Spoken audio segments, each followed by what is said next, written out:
think I'd be fine with losing my hearing, 'cause both of my ear canals are still searing from your words. You know I don't wanna stop interfering, but I wonder if all that's gonna do is make it worse. I think I'd be wrong to blame it all on you. Couldn't have known I wanted more than you could give, and though I never asked for anything from you, I was hoping I would get a little bit closer than I did. I turned into a shoulder you cried on. I never wanted it to go that way. I'm so foolish, wasting my time on you, thinking we'd end up together one day. Lady, you can carry on weeping, but your tears gonna hit the floor, 'cause my shoulder won't be there for you no more. Won't be there for you no more.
low-key, keep it softly spoken, with no strings tying you to me. I'm happy in your company with no emotion, 'cause my love deserves to be free. I never wanna look at a house in the garden, I never wanna lock you down. I know you're not mine, it's just my turn, but we can still have fun for now.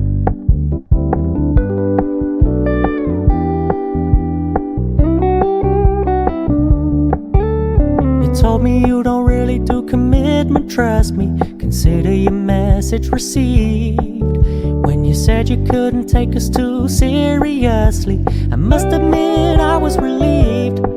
'Cause I never wanna play happy families with you, but I like having you around. I'm fully aware this is a flash in the pan, but we can still have fun for now.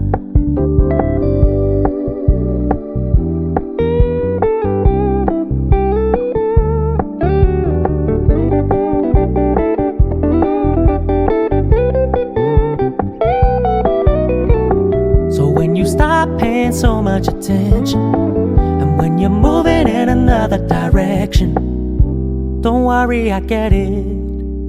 I meant what I said when I said it, lady. I never wanna look at a house in the garden, I never wanna lock you down.